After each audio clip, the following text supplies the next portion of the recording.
Welcome to Telugu classes by Purnima. ఈరోజు వీడియోలో ICSC syllabus 10వ తరగతి పద్య గద్య కదంబం నుండి ముఖ్యమైన పద్యాలు, వాటి ప్రతిపదార్థాలు మరియు ప్రశ్న జవాబులు తెలుసుకుందాం. విదుర నీతిలోని మొదటి పద్యం ఆటవెలది. అనిన నట్లగాకయని సంజయుని వీడు కొలిపి కొంత ప్రొద్దు కురివిభుండు కార్యచింతమునిగి కంచుకి నొక్కరు బిలిచి వేగ విదురు పిలువుమనియే. ఇప్పుడు దీని యొక్క ప్రతిపదార్థాన్ని తెలుసుకుందాం.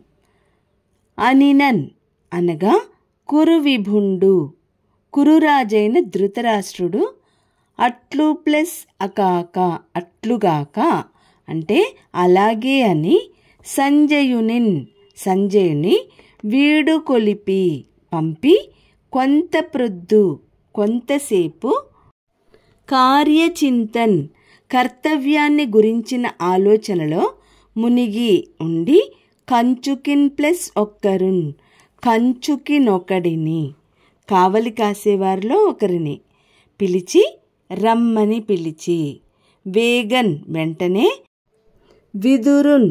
విదురుడిని పిలువుము పిలుచుకొని, అనియే రా అని చెప్పాను. ఇప్పుడు భావం తెలుసుకుందాం.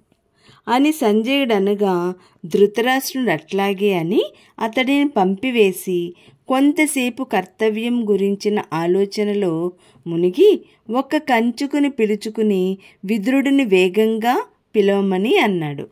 ఇప్పుడు ఈ పద్యంలో వచ్చిన ప్రశ్న జవాబులు తెలుసుకుందాం. కురువిభుండు అనగా ఎవరు? కురువిభుండు అనగా ధృతరాష్ట్రుడు. కంచుకి పదమునకు అర్థమును తెలుపుము.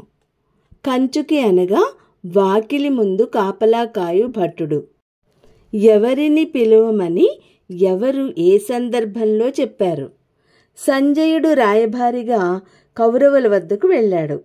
సంజయ రాయభార విషయములను తెలుసుకొనుటకు ముందుగా విదురుని పిలవమని ధృతరాష్ట్రుడు చెప్పాడు. విదురుని నుంచి కొన్ని మంచి మాటలు వినాలని ధృతరాష్ట్రుని కోరిక. పై పద్యమును వ్రాసిన కవి పేరు ఏమి? అతను ఎన్నో శతాబ్దానికి చెందినవాడు. పై పద్యమును వ్రాసినది తిక్కన సోమయాజి. అతను 13వ శతాబ్దానికి చెందినవాడు. ఇప్పుడు మరొక ముఖ్యమైన పద్యాన్ని, దాని ప్రతిపదార్థాలు, భావాలు, ప్రశ్న జవాబులు తెలుసుకుందాం. అనవుడు నిట్లనున్ విదురుడక్కట ధర్మసుతుండు బాంధవుండును జలికాడును దగుబఠుండును బ్రెగ్గడయున్ గురుండుగాడే నృపవరేణ్య నీకు బ్రకటీకృత సత్వుడు శాంతమూర్తి సద్వినయ వివేకశీలముల విస్తృతుడాతడు గీడువల్కునే. ఇప్పుడు ఈ పద్యం యొక్క ప్రతిపదార్థాన్ని తెలుసుకుందాం. అనవుడున్ అని ధృతరాష్ట్రుడు అనగానే విదురుడు ఇట్లు ప్లస్ అనున్ ఇట్లనున్ ఇలా అన్నాడు. అక్కట అయ్యో, నృపవరేణ్య రాజశ్రేష్ఠుడా, నీకు ధర్మసుతుండు ధర్మరాజు బాంధవుండును చుట్టము, చెలికాడునున్ స్నేహితుడు, దగుబటుండును తగిన బంటు, ప్రగడయున్ మంత్రి, గురుండున్ గురువు, కాడే కాడా. ప్రకటీకృత సత్వుడున్ బయల్పరచబడిన సత్వగుణం కలవాడు, శాంతమూర్తి శాంతి కలవాడు, సత్ ప్లస్ వినయ వివేక మంచి వినయం, వివేకం, శీలము అనే గుణములు కలవాడని, శీలములన్ వాటియందు విస్తృతుడున్ ప్రసిద్ధుడు, అతడు ఆ ధర్మరాజు, కాడు ప్లస్ పల్కునే తప్పు మాట్లాడతాడా. ఇప్పుడు ఈ పద్యం యొక్క భావాన్ని తెలుసుకుందాం. అని ధృతరాష్ట్రుడు అనగానే విదురుడు అతడితో ఇలా అన్నాడు. అయ్యో రాజోత్తమ, నీకు ధర్మరాజు బంధువు, స్నేహితుడు, తగిన భటుడు, మంత్రి, రక్షకుడు కాడా?